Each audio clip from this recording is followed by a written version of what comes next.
नमस्कार प्रिय विद्यार्थियों, स्वागत है आपका मैक्रो इकोनॉमिक्स की इस क्लास में। हम चर्चा कर रहे थे कीन्स का liquidity preference theory of interest, यानी कि कीन्स का तरलता वरीयता अधिमान सिद्धांत जो ब्याज का है उसकी, और उसमें अपन चर्चा कर रहे हैं मुद्रा के मांग के उद्देश्यों में। तो दूसरा उद्देश्य आज अपन देखने वाले हैं प्रिकॉशनरी मोटिव या एहतियाती उद्देश्य। लेन देन के उद्देश्य के अलावा आपात स्थिति या अप्रत्याशित आकस्मिक स्थितियों से निपटने के लिए, जैसे कि बीमारी हो गई, दुर्घटना हो गई, बेरोजगारी हो गई आदि से निपटने के लिए लोग अतिरिक्त मात्रा में नकदी अपने पास रखते हैं।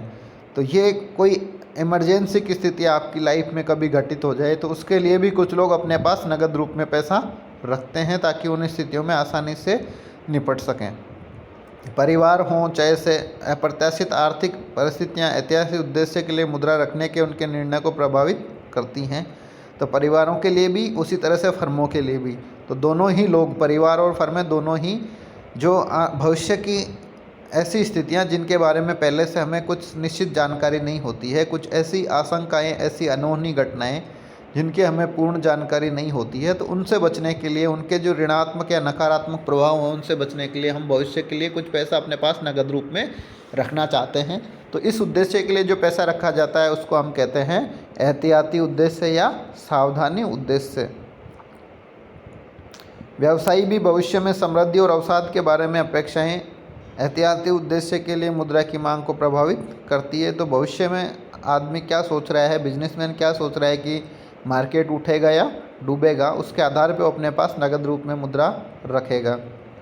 एहतियाती उद्देश्य के लिए मुद्रा की मांग भविष्य की अनिश्चितता पर निर्भर करती है कि भविष्य में जितनी ज़्यादा अनिश्चितता होगी उतनी ज़्यादा अपन मुद्रा की जो एहतियाती उद्देश्य के लिए मांग है वो बढ़ा देंगे। कीन्स के अनुसार लेन देन के लिए मुद्रा की मांग एलटी की तरह ही एहतियाती उद्देश्य के लिए मुद्रा की मांग, जिसको हम एलपी से बता रहे हैं, ध्यान रखें आप, प्रिकॉशनरी मोटिव है इसलिए पी लिया गया है। एल पी का मतलब लिक्विडिटी फॉर प्रिकॉशनरी मोटिव। तो ये एहतियाती उद्देश्य के लिए मुद्रा की मांग जो है वो भी मौद्रिक आय के स्तर वाई पर ही निर्भर करती है।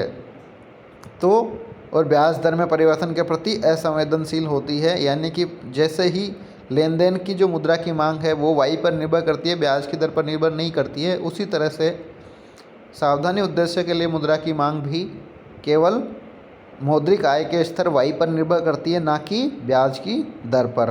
तो उसको फलन के रूप में आप लिखें तो नीचे दिया गया है, देखें आप, एल पी बता रहा है किसको, सावधानी उद्देश्य या एहतियाती उद्देश्य के लिए मुद्रा की मांग को, और वाई बता रहा है मौद्रिक आय को, और के पी जो है वो बता रहा है कि मौद्रिक आय का कितना हिस्सा या वह अंश जो कि सावधानी उद्देश्य के लिए लोगों द्वारा नगद रूप में रखा जाता है।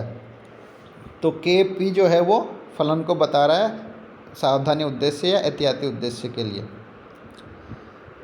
कीन्स ने लेन देन के लिए मुद्रा की मांग और एहतियाती उद्देश्य के लिए मुद्रा की मांग दोनों को इस आधार पर एक साथ जोड़ा कि दोनों आय के काफ़ी स्थिर फलन हैं और दोनों ही ब्याज बेलोसदार हैं।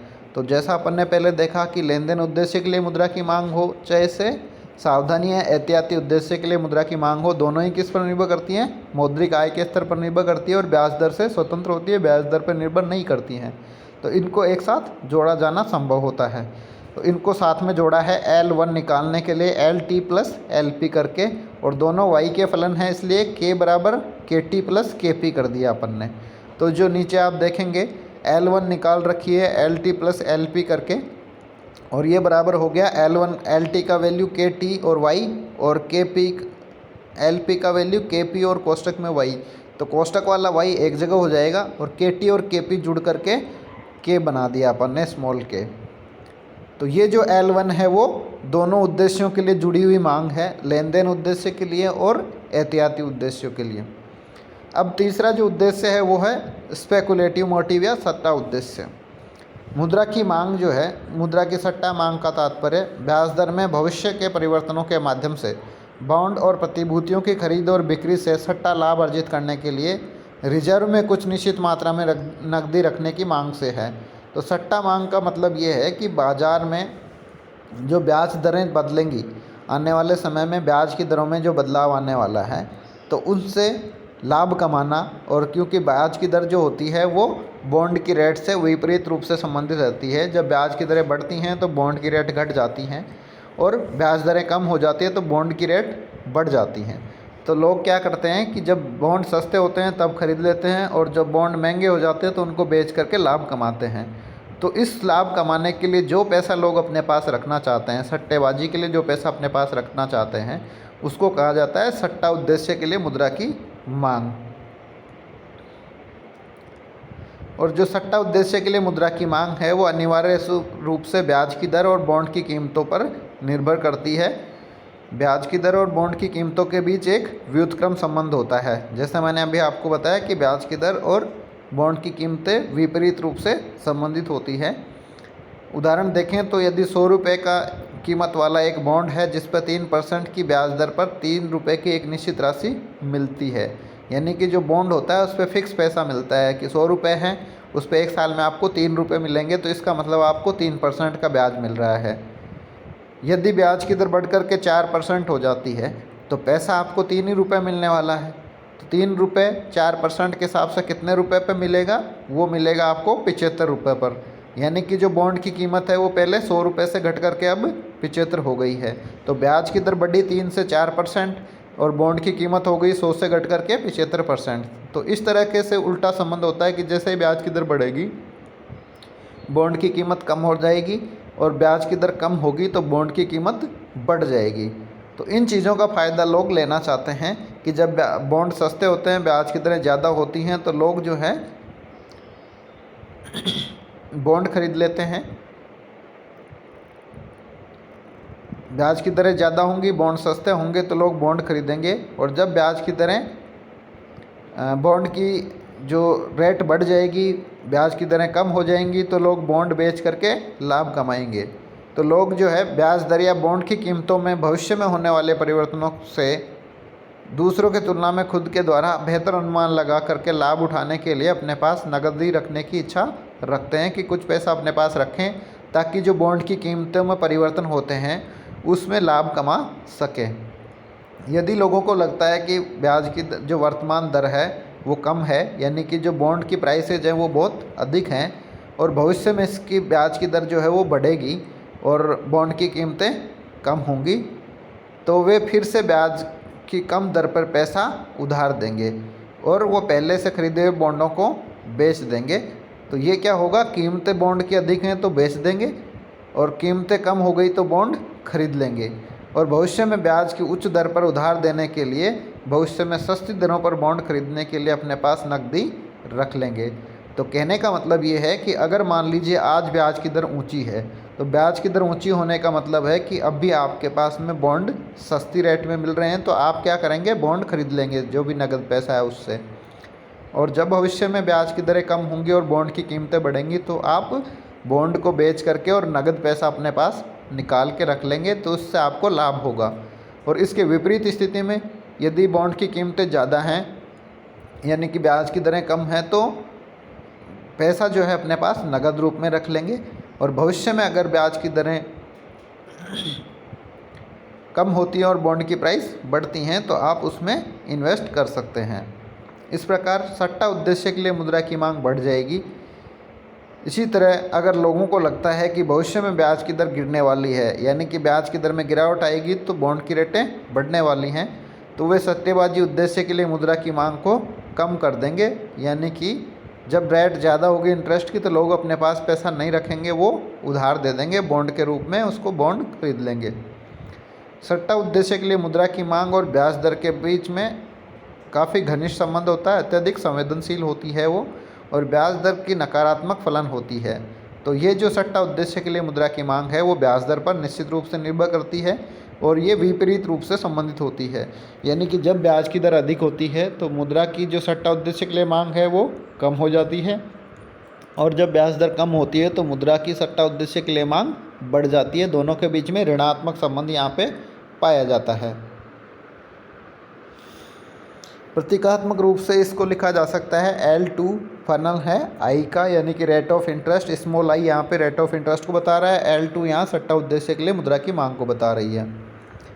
अब जो टोटल डिमांड का फलन अपन ज्ञात कर सकते हैं वो है कि मुद्रा की समुदाय के लिए कुल मांग, जिसको हम L से व्यक्त करेंगे, वो सक्रिय शेष राशि की मांग, जिसको अपन लेन देन उद्देश्य और एहतियाती उद्देश्य के लिए मुद्रा की मांग कह सकते हैं या L1 कह सकते हैं। तो L1 जो है LT और LP के बराबर है। और दूसरा उसमें जोड़ना है निष्क्रिय शेष राशि की मांग, जिसमें मुद्रा का सट्टा उद्देश्य के लिए मांग, जिसको हम L2 कह रहे हैं। जब L1 और L2 को जोड़ दें तो ये हो जाएगी L, और ये अपनी कुल मुद्रा की मांग को व्यक्त करेगी। लेन देन और एहतियाती उद्देश्यों के लिए जो मांग है वो ज़्यादातर स्थिर होती है, आय का स्थिर फलन होती है, और ये आय के स्तर पर निर्भर करती है L1 तो, और L2 है वो ब्याज की दर पर निर्भर करती है, जो कि सट्टा उद्देश्य की मांग होती है। तो इस प्रकार अगर अपन दोनों को लिखें तो मुद्रा के लिए समुदाय की कुल मांग को अपन L के रूप में लिख सकते हैं, जो कि बराबर होगी L1 और L2। और L1 और L2 का वैल्यू अपन इसमें लिखेंगे तो L1 बराबर होता है K कोष्टक Y के, और L2 बराबर होता है F कोष्टक I के। तो इन दोनों को आपने वैल्यू को लिखा तो L बराबर हो गया KY प्लस FI। तो ये हो गया मांग आपका पूरा। और इसके बाद में अब आपका लिक्विडिटी प्रेफरेंस शेड्यूल या तरलता वरीयता अनुसूची या वक्र बन सकता है। तो तरलता वरीयता अनुसूची या मुद्रा का मांग वक्र तीनों उद्देश्यों के लिए मुद्रा की मांग की गई राशि और ब्याज की दर के बीच में फलनात्मक संबंध को बताएगा। तो आय के स्तर का दिए होने पर मुद्रा की मांग और ब्याज दर के बीच में विपरीत संबंध पाया जाएगा। जैसे ही ब्याज दर में कमी आएगी मुद्रा की मांग बढ़ जाएगी, और इस संबंध को चित्र 5 में नीचे की ओर ढलान वाली LP अनुसूची के द्वारा दिखाया गया है। तो जब आप आय के स्तर को स्थिर मान लेते हैं तो मुद्रा की जो मांग है वो ब्याज दर के साथ में ऋणात्मक रूप से संबंधित हो जाती है, कि ब्याज की दर कम होगी तो मुद्रा की मांग ज़्यादा होगी, और ब्याज की दर ज़्यादा होगी तो मुद्रा की मांग कम होगी। तो इस वक्र को दिखाया गया है LP वक्र के रूप में, और ये जो LP वक्र है वो ऋणात्मक ढाल वाला है, जो कि चित्र 5 में आप ये देख पा रहे हैं। ये जो चित्र 5 है इसमें आप ऋणात्मक ढाल वाला वक्र देखेंगे LP। जो LP वक्र है वो थोड़ा सा नीचे आकर के एक बार समतल भी हो जाता है। तो ये जो समतल वाला LP वक्र का हिस्सा है इसको कहा जाता है लिक्विडिटी ट्रैप या तरलता जाल। तो ये ऐसी स्थिति को बता रहा है कि जिसके आगे ब्याज की दर में कोई कमी नहीं की जा सकती है, यानी कि इस स्तर पर आने के बाद मुद्रा की जो मांग है वो अनंत हो जाती है। LP वक्र अनुसूची की एक महत्वपूर्ण विशेषता यह भी है कि यदि ब्याज की दर बहुत कम स्तर माना कि I 0 पे आ जाती है तो LP वक्र पूरी तरह से लोचदार हो जाता है, यह X अक्ष के समानांतर हो जाता है। इसका मतलब है कि ये बेहद कम ब्याज दर पर लोगों की मुद्रा उधार देने की कोई इच्छा नहीं रहती है, और वे पूरी मुद्रा को अपने पास नकदी के रूप में रखना चाहते हैं। इसका तात्पर्य है कि ब्याज की दर को और कम करना संभव नहीं हो सकता है। तरलता वरीयता अनुसूची की इस विशेषता को क्या कहा जाता है? तरलता जाल। तो तरलता जाल का प्रश्न आए तो आप बता सकते हैं कि जब अर्थव्यवस्था में मुद्रा ब्याज की दर इतनी कम हो जाती है कि मुद्रा की मांग अनंत हो जाती है या पूर्णतः लोचदार हो जाती है, तो वहाँ पे ब्याज की दर में और गिरावट करना संभव नहीं हो पाता है। इस स्थिति को तरलता जाल कहा जाता है। तो चित्र में आप देखेंगे कि जो ब्याज की दर जब I 0 हो जाती है तो वहाँ पे जो LP वक्र है वो X अक्ष के समानांतर हो जाता है उसके आगे। तो उसके आगे ब्याज की दर जो है और नीचे नहीं गिरती है, क्योंकि यहाँ पर मुद्रा की जो मांग है वो पूर्णतः लोचदार हो जाती है। इसके बाद अपन बात करें तो सप्लाई ऑफ मनी या मुद्रा की आपूर्ति। तो मुद्रा की आपूर्ति से आज से देश में किसी ऐसे विशेष समय में सभी उस देशों के लिए उपलब्ध कुल मुद्रा राशि से होता है। मुद्रा की आपूर्ति वस्तुओं की आपूर्ति से अलग होती है, जबकि वस्तुओं की आपूर्ति एक प्रवाह चर है, मुद्रा की आपूर्ति एक स्टॉक चर है, यानी कि एक निश्चित समय बिंदु पर मुद्रा की आपूर्ति बताई जाती है। मुद्रा की मांग के विपरीत मुद्रा की आपूर्ति सरकार या देश के मौद्रिक अधिकारी द्वारा निर्धारित और नियंत्रित की जाती है और ब्याज बेलोचदार होती है, जैसा कि चित्र 5 में खड़ी MM रेखा द्वारा बताया गया है। यह राजनीतिक कारकों से निर्धारित होती है, न कि आर्थिक कारकों से। तो मुद्रा की जो आपूर्ति है वो MM वक्र जो खड़ी रेखा देख रहे हैं आप, वो मुद्रा की आपूर्ति वक्र है, और ये किसके द्वारा निर्धारित होती है? देश की मौद्रिक अथॉरिटी के द्वारा या मुद्रा अधिकारी के द्वारा, जो कि अपने देश में भारत में RBI है। तो ये किसके द्वारा निर्धारित किया जाता है? सरकार के द्वारा या RBI के द्वारा। अब जो ब्याज संतुलन ब्याज की दर है उसको देखेंगे अब अगले वीडियो में। धन्यवाद।